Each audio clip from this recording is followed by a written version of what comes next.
Welcome to the Disruptor Network podcast. I have an amazing branding expert today. I'm really excited about this. I think I'm going to learn a ton from David Brier. He's received over 320 international awards for branding and design, which is unbelievable. He's also received the rare distinction of the Presidential Ambassador for Global Entrepreneurs Medallion. I had to read that because it was long and I didn't want to mess it up. He also has a brand new book out that's an Amazon bestseller, Brand Intervention. David's consulting now for companies all over the globe and small and large. He's really the guy that they call in to change their brand from one place to another. He speaks a lot about differentiating your brand, and I can't hear what he has to say. He's been published everywhere, the New York Times, the Wall Street Journal, every major publication you can think of, David's been in for branding. You don't want to miss this. Without further ado, David Brier. Ignition.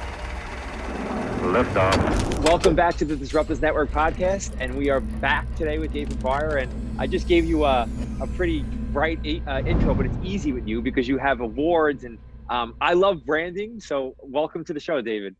Appreciate it, man. I really appreciate it, Ralph. So one of the first things I noticed when going through your background is that we have similar backgrounds. I grew up in Brooklyn. I eventually moved to Manhattan. Our parents are even similar. My dad was an educator, and I know your mom was in the Board of Ed. So it's nice to talk to a like-minded person. Absolutely. Well, first of all, so when you moved to Manhattan, where in Manhattan did you move? First I was in the financial district, which was right after 9/11. Actually, I moved like 6 or 8 months after 9/11. So it was an interesting time to be down there. Wow.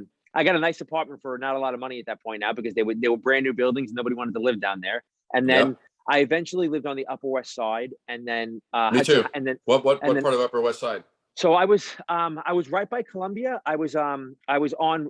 Oh, so you were way north. Way I was way north. Yeah, I was way north. So when I was at Upper West Side, it's almost Harlem. So it was I was all the way up, and then I was in Hudson Heights, which is above the bridge, and then I came over the bridge, and now I'm in New Jersey. Okay. How about yourself? Very good.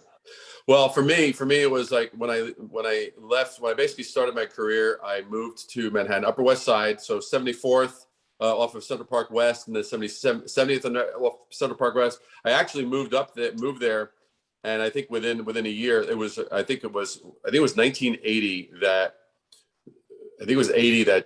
Lenin was shot. I was living. Right. That's crazy. You were right there.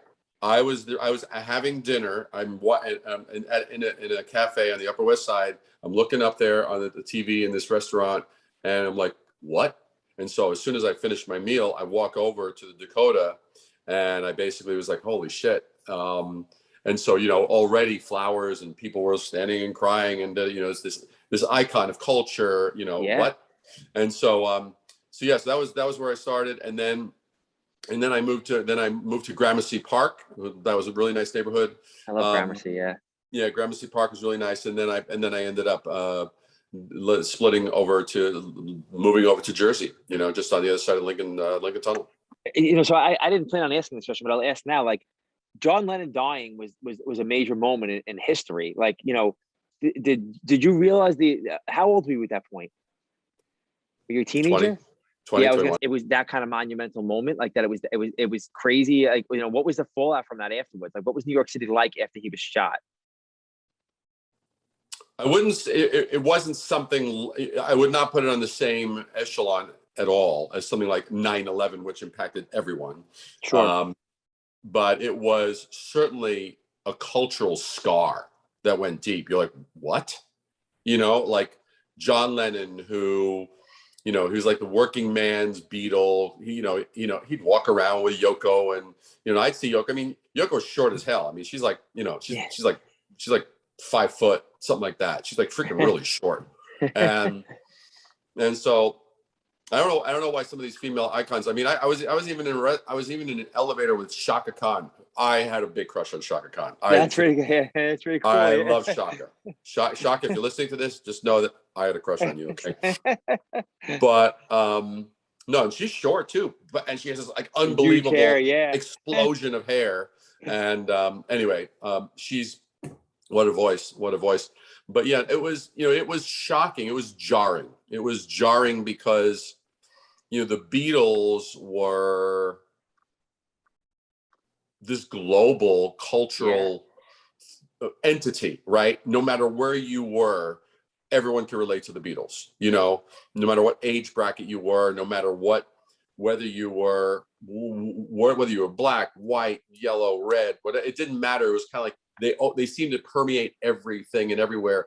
And that just showed a vulnerability point. That was the thing for me that was kind of like, wow, right? You go, holy crap, you know, this freaking madman who's just hearing voices in his head and all that kind of bullshit. So Yeah, it's a crazy. I mean, you know, Yeah. New York City was interesting that way, but and it's funny you describe it that way. Is walking up past these people on the street in New York City is kind of normal, which is why I think a lot of them like living there. That it just becomes part of like the culture and the society. But you know, so I started to get into your book, even Brand Intervention, which is amazing, by the way. And you know, when did you start to? So I know your background as an artist, really. That's where you kind of started in the world. But Yeah. when did you start to realize that branding was so important and start to kind of develop this mindset of I have to differentiate myself from other people? I know you use that word a lot, but I have to differentiate my people from other people to really sell myself. 100%. It really, I'll put it this way, because I mean, it's a question that's kind of come up here and there. And the thing is that growing up in New York, right? I mean, we had kind of like, we had a regular diet of New York culture. So like every Sunday morning in the spring and the summer, it would be, we'd go out for bagels and lox and cream cheese and get the New York Times. And we drive into Greenwich Village, go to the West Village and walk on the cobblestone streets and take in the smells and the sounds and the performing artists and Washington Square Park and this, that, the other.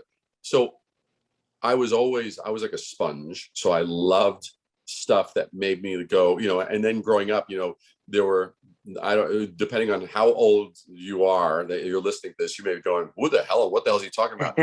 So, you know, but there was Andy Warhol, who was like, you know, created this whole pop art kind of culture and universe, marrying everyday items with art and fashion and music. And then there was Peter Max, who was a different spinoff.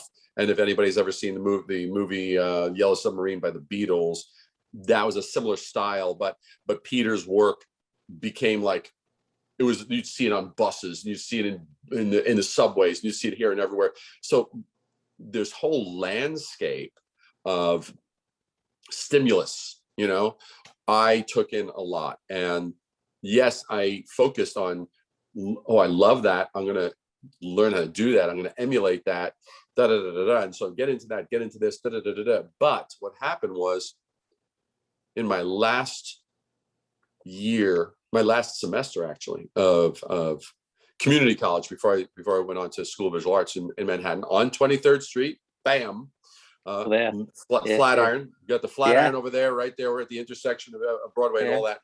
So what ended up happening was I realized I saw a publication that blew my mind. I was like, oh my God, I never, ever had seen all of these details. You know, it's kind of like, I mean, I know you're in the real estate space. So it's like you seeing like something from Frank Gehry, you know, seeing something of his work for the first time. And you're like, yeah, what's going on? Yeah. The idea of like, you know, vertical, you know, 90-degree angles and all that kind of stuff, that's off the table. Bam, right? You're like, holy shit, how come nobody's ever thought of that before? Similar thing to me, I see this, I'm like, oh my God, I never saw this type of design and stuff done with lettering and type and all the components and language and art. And so there was, at that moment, I mean, a very, very rapid decision that I didn't know how to actually state until years later. And that was, do I want to be a musician in the band, or do I want to be the freaking conductor that makes sure all this potential shit in this room is actually a freaking, you know, it is something that people will pay money for and be thrilled to have been experienced. You know, it's kind of like, do I want to be just like a line cook, like someone that's just in the thing, or do I want to like make sure that this restaurant is shoveling out amazing stuff? So it's like, how big and how much ownership. And that was the changing point for me. And I didn't even learn because branding actually was not even a codified thing for I mean, until I've been in the industry for I don't know what, about 11 years before branding kind of became like a thing that was kind of like a known thing, even though you could speak to 1,000 different agencies or firms like that, and they'll all have different definitions and shit. Like, and that's when I put this sucker together. That's why I was personally sick of all the bullshit. Like, well, no, this is what branding is. No, this is what branding is. There were even blogs. There were even like, what's your definition of branding? And they were thrilled the fact that there were like 275 different people who all gave their own definition of branding. Wait a second. Branding is a single thing. Why is it then that there's 20,000 books today? You go on Amazon right now, you type in branding, you'll find out that there's over 20,000 books. How come they don't all have an agreed upon definition? That's why in my book, I actually put a forward definition down, because if you and I were like, you know what, we got to get into branding, man. We're going to read, you and me, Ralph, we're going to read one book. We're going to read 2 books a day. It'll take us over 24 years to read 2 books a day. No, just to understand the subject. It doesn't make any sense. Yeah, it doesn't make any sense. You're right. I think that social media and everything else has made the message so convoluted at this point. And that, I think that's why, like somebody like you who has a lot of substance based off experience you've had, not just I'm a branding expert, right? Like I actually have the experience of this and that. I'm gonna clear up the picture for you, which is why I'm enjoying your book. I've been reading it for about a week at this point now. I'm really, really enjoying it because I think that's what you do. I think you clear up all this, not the noise, right? Like you're getting rid of all the noise around it. You're making a clear picture. Was that, just getting to that, was that your idea of the book to begin with? Like, I have all this knowledge. Like I need to clear, like I got it. Let's get to really what it really is. Yeah. Well, the bottom line is you look at the best coaches in the world, whether you're talking about Vince Lombardi or John Wooden, or you're talking about anybody that knows their stuff. They focus on, teach me the tricky shit. No. Let's talk about the basics. Let's talk about foundation. The basics. If you can't dribble, if you can't do the basic shit, I don't care what, you can be as fancy as you want, man. That means nothing. So the focus on the basics. So the bottom line is, and when you know the basics, like where you don't even have to think about them, you can then go into beast mode like that. And that was the big difference, because it just was like, that was the thing that I wanted to lean into. And by the way, here's my prediction. I'm gonna make a prediction about you. So now you have to understand, for those that are listening, so Ralph just said that he's been reading my book for a week.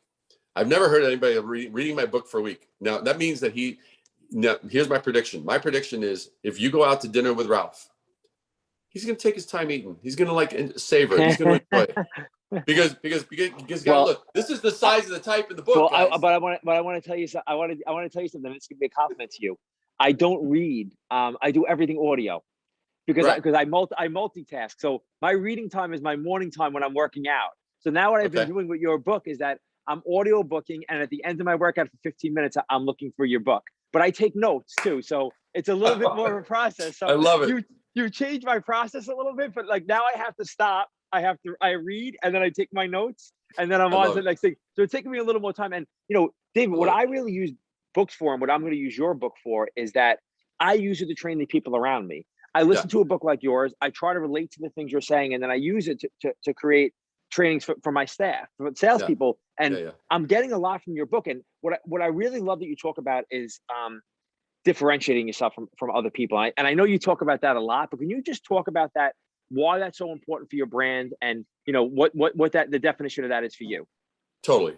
All right. So the thing is, so what Ralph is referring to here is the fact that since there was no agreed upon definition with regard to branding, and it wasn't that any of them, some of them would have a little bit of it right, but it was like, what's the essence of this thing called branding, and why does branding even matter? So the thing is that so my forward definition is very simple. It's the art of differentiation. If you get that, you will understand how it is and why it is that certain brands take off and other brands just go into simmer or die. We live in an age when there's a shit ton of noise. There's a shit ton of bullshit too. So the bottom line is like it's like you want a great realtor, all of them are going to say they're the best and why, so that's a lot of noise, right? Or you literally say, hey, I want a good social media person. There's a gazillion, and they're all the perfect one and why. So the thing is, wait a second, there's all this freaking noise. How the hell do any of us stand a chance to stand out, be heard, and stuff like that? So one of the things that I go over the factor is that different is better than better, right? Why is that important? Because the fact every one of us, we all know it. We've all been sold to or sold others. And it's like, okay, we go, all right. Everyone's playing that, well, we're better, we're thinner, we're smarter, we're smaller, we're sexier, we're swifter, we're this or we're that, or we're more economically efficient, or blah, blah, blah, blah, right? Who gives a damn? So the thing is we can't win on that, and we can't win also. That's the race to the top. It's like, oh, we're going to add an or an EST, EER or EST. We're faster, or we're the fastest, right? We're bigger, or we're the biggest, or whatever. Or we're family owned, or we're this owned, or we're that. You made in the USA, made in here. We're made in your garage. We're up your butt. I mean, you're like, come on, enough of that shit. So, so the thing that happens is, we have to differentiate it, because if we fail to differentiate, we're just playing on the same playing field as everyone else. Because our job for all of us that are involved in any aspect of business as entrepreneurs, whether we're entrepreneurs, whether we're building a brand and or we're selling, any of those capacities, the bottom line is our job is to get our customer to arrive at a new conclusion. We can't get them to arrive at a new conclusion with old information. That means we've got to introduce something new, something different. We've got to frame it in a different context, not to put a different spin. It's like not go, hey, I know this is the same bullshit as everyone else, so I'm going to make my bullshit sexier, therefore they'll buy my bullshit. I'm not talking about selling bullshit. I'm talking about actually having something truly of value, truly worthwhile. Now, how do you take that, especially if you've made the best freaking gelato, or you've made the best cannoli, or you've made the best pizza, or now we'll go outside of food, or you're selling the best properties, or you're selling the best things to invest in, or you're selling the best wearable stuff, or the best sneakers, or the best gym gear, or whatever. If you've done the hard work to create something truly unique, why the fuck are you going to shortchange this by actually using the language of the old, that like what's already existed, to introduce your new thing? If you've done the hard work to introduce a revolution, don't use just standard, already used, old and tired language. There you go. So and that's awesome. And you said something in that made me think of something else that I've read and listened to you say too, is that it's important for you to find what your customers are passionate about. Yeah. And like, so, and you got to that a little bit in there, and like, how do you, so if I'm training somebody on how to do a sales call, and like, look, you want to get to the root of where their passion is, like, how do you kind of tell the companies you're advising, whether large or small, or like, how do they get to the passion of their customer? How do they figure out what the passion of their customers? Because you're 100% right. That's the most important thing. Like, what are they really passionate about? So like, how do you get to the root of that with even your customers that you're dealing with? Wow. This is going to be like shockingly, disgustingly simple. Okay. You do something crazy. You actually like ask a question, and then you do something that's probably genetically going to like, you're going to strain a muscle. You're going to shut the hell up. So you're going to basically go, so what about this gets you excited? What about this is important to you? What impact is this going to actually have for you? Like, don't do one of those like, and tell me like don't do one of those loaded bullshit kind of questions that they taught in sales school. Don't do those kinds of things. Have a real question. Say, I'm curious. I've been listening to you, and I'm just curious. What about this? Like, real? What's driving you? What makes this so important to you? And now your job, as the person servicing your client, your customer, shut the hell up and let them answer. Don't interrupt them. Shut the hell up and listen. And be looking. When did the lights go on? When do they go? You know, and sometimes, and I'll ask a question like that, and sometimes they'll go, well, blah blah blah blah blah blah blah blah blah, and if I don't see the lights go on, like, I mean, like if I don't see the passion oozing, I'm gonna go, that doesn't seem to make you very excited. Is that really the thing that got you excited, or is there something else? That means I'm paying attention. The best salespeople are going to pay attention. The best customer reps, the best customer service pays attention. They listen. They're looking. So that's the thing. So I mean, so I lean into it, it's like they go, well, and depending on who I'm speaking to, I'll say, I'm going to be honest with you. That sounds like a load of bullshit, because that wouldn't get me excited. It doesn't look like it's getting you excited. Is that really what got you excited, or is it something else? And then they'll go, oh, well, now you see the lights go on, and you're going, that's what I'm talking about. And I said, thank you for sharing that. That's what I want to talk about. So it's just literally, it's being attentive, man. It's being attentive. Okay, so you almost don't even know what road you're going to go down until you have no preconceived notion walking into a conversation about what this person likes or dislikes. You go in like a blank slate, and I'm going to ask you, and you're going to let you lead me where I need to be. Yeah. That's awesome. Yeah. And you're right. It's simple. You just made it very, very simple. And part of what I've heard you talk to before, and it really resonated with me. And you used an example in one of your interviews, and I'm going to try to remember it, was you have to focus on what your core business is. Like, you focus on what you're good at, but at the same time, be open to other stuff and continue to innovate, essentially. And I always tell people, like, I always want to be innovating, and use the example of Blockbuster and Netflix when I heard you speak about it. And that's such a great example, because Blockbuster was so stuck in their business that they stopped innovating. So, and then Netflix came and said, hey, here's this innovation that could change the business. They were like, yeah, no, thanks. And then they were out of business, and Netflix is the biggest company in the industry. So, how do you teach your clients to kind of get out of their own way and think outside of the box a little bit when it comes to their brand? Like, it doesn't just have to be about this. We can continue to go other places. No, I love this, because I'm the guy, and it's partly why my clients enjoy, why they choose me and enjoy it, because I'm the guy, they'll say, blah, blah, blah, blah, blah, blah, blah, blah, blah, blah. And I'll say, your customers don't give a shit about that. I know that you do, and I understand that it's important. I get that. That's fine. It is important to you. Now, let's talk about what's important to your customer, because the only thing that's going to move the dial on this relationship is you providing importance to your customer, right? And you understanding and hearing your customer. And it doesn't mean that you blindly follow where they go, but you got to know you can't be married to the wrong thing.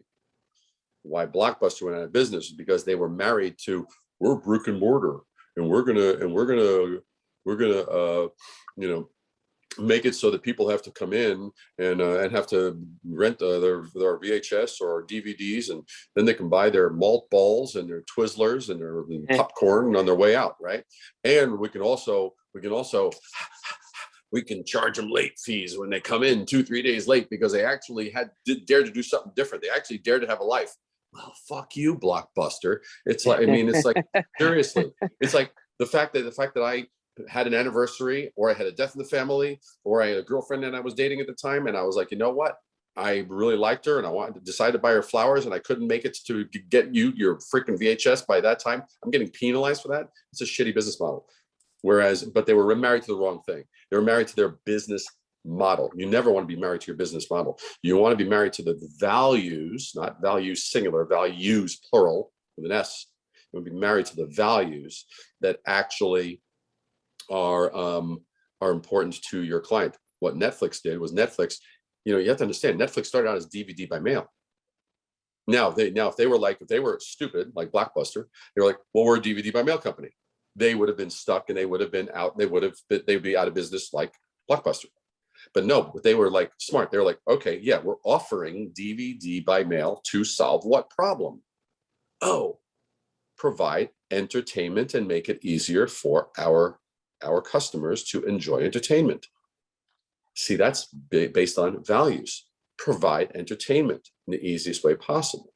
Good. Well, then that meant they could easily pivot without compromising and diluting the Netflix brand. They could easily pivot and go, oh, we could now do digital distribution. Oh, and then it goes into streaming. we can now pivot and go into streaming, because it's still all being true to providing entertainment in the easiest and most convenient way possible. Not only that, but they didn't just stop at being, we're going to only relay existing entertainment.